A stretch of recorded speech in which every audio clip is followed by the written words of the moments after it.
Hello and welcome to this very special series, Happier Ever After.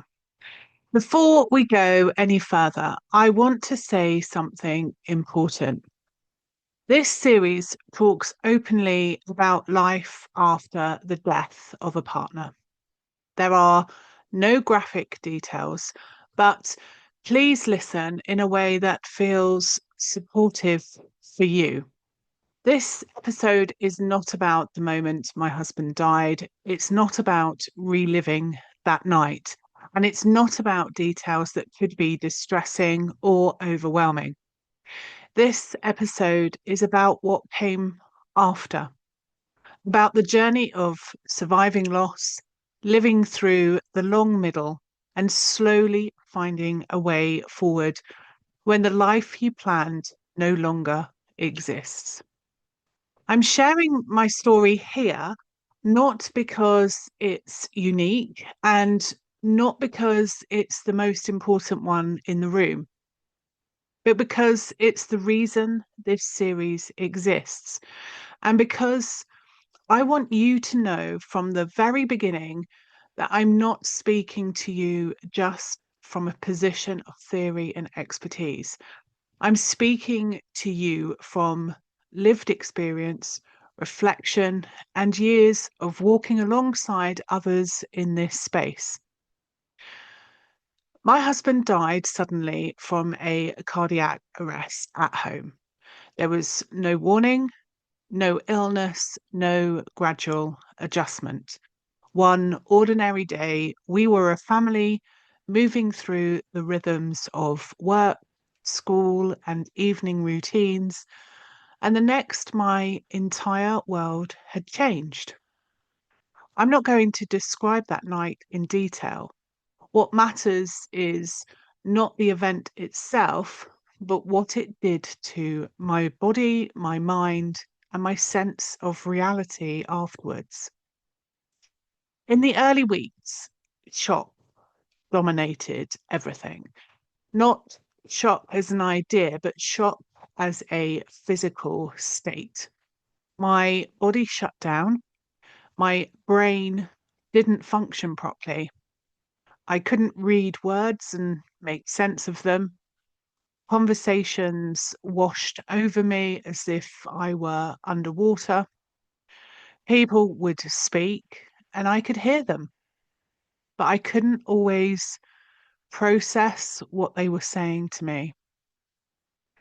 I didn't understand then that this was my nervous system doing exactly what it needed to do to survive something that was so overwhelming. At the time, it just felt frightening. Alongside the numbness, there was also hypervigilance, an intense, all consuming need to protect my children. I had one job as far as my system was concerned to keep them safe, meet every need, and prevent any further harm. There was no space for my own grief in those early weeks. Survival literally took over. I also became acutely aware of being watched, watched for how I responded, watched for how I behaved, watched for whether I was grieving in the right way. At the time, I didn't have language for this, but I now understand how much pressure there is on bereaved people to perform grief, to look devastated, but not too devastated, to cope, but not too well, to be strong, but not unsettlingly functional. I was functioning because I didn't know how not to, not because I was okay. People slowly returned to their day to day lives as they should. They went back to work, to routine, to normality. And I wanted that for them. But I couldn't perform the reassurance many of them needed, the reassurance that it was all going to be okay, that life could simply resume. Because for me, nothing had resumed. The funeral happened, the children returned to school, the administrative tasks reduced, and then there was space. And that space was terrifying because suddenly I was left with the question, what now? What does a future look like when the one I planned had just vanished? This is the phase we rarely talk about, the long middle, the point where survival is no longer enough, but nothing has replaced it yet. It was also the phase where disbelief took hold. How could this have happened? Why us? Why now? Why was I not allowed a happily ever after? I had the sense that I had been fighting all of my life, and here I was again facing something I had no consent in and no control over. Support in a meaningful sense was limited. What was available to me didn't meet me where I was. And so I carried on until carrying on became unsustainable. There were moments of profound despair, moments where the weight of living this life felt unbearable.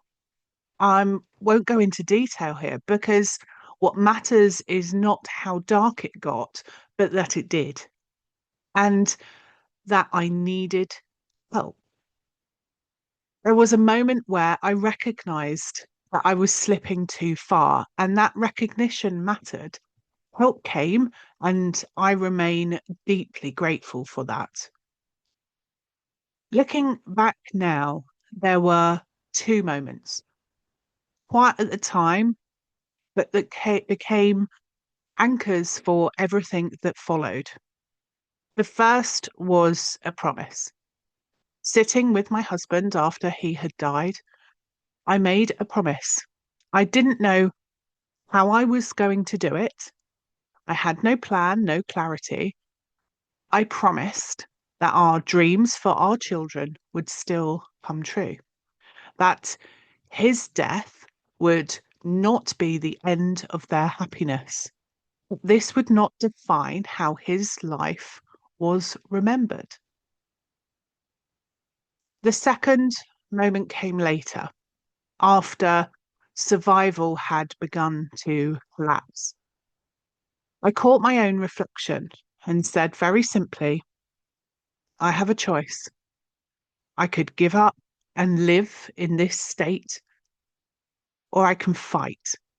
And if I was going to fight, I was going to do it my way, not by pretending, not by bypassing grief, not by becoming who others expected me to be, by finding a way to live that was honest, integrated, and sustainable. And at the time, I didn't call this hope. I didn't feel hopeful. It felt necessary. I found my way into therapy early on, driven by desperation rather than insight. I went in with the mindset of tell me what to do and I'll do it. I didn't care how hard it was. Nothing could be worse than how I felt at that time. What I didn't understand then was that I didn't need more thinking or doing. I needed to feel. I needed to hear my own voice. And I needed to work not just on what had happened, on everything that had led me to this point in my life. There was so much unprocessed history, trauma, and identity that needed attention, not to dwell in it, but to integrate it. As I moved forward, I became increasingly aware of how limited the support landscape was, how outdated some of the approaches were, how often people were taken back into their trauma and left there. It's what I come to call the trauma swamp: endless revisiting, little integration, no future orientation. There were plenty of people willing to sit in pain, very few who were capable of holding grief alongside hope. And I needed hope. Not false hope, not positivity, but the belief that this was not the end of my story, that I still had agency, had choice, had an identity. Happya was born from that gap. I left a career I no longer loved because life was too short to keep performing a role that no longer fit. I returned to university, drawn by curiosity about how healing actually works, not just emotionally, but neurologically and psychologically and relationally. And in learning about post traumatic growth, something clicked, not in some dramatic way, but in a grounded, quiet sense of purpose. This is why I'm here, not to minimize grief, not to rush anyone forward, not to suggest that loss is something to get over, but to offer a different narrative, one where grief and growth can coexist, where sadness does not become your entire identity, where you are allowed to build a life from the rubble, taking what matters, leaving what doesn't. Happier is not one thing. For some, it's about getting out of bed in the morning. For others, it's starting again. For some, it's choosing peace, rest, or meaning. It's about next steps, not giant leaps.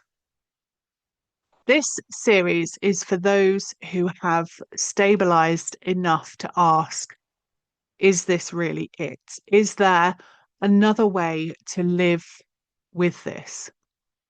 Not defined by time, but by state. If that's you, you're in the right place. This series exists because I refused to believe that trauma is the end of the story.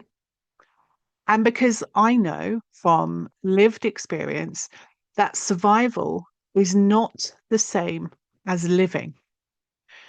You don't need to forget, you don't need to minimize what you've lost, and you don't need to be over it. But you are allowed to live forward. That's what Happier Ever After is about. And I'm very glad you're here. I hope to see you in the next episode.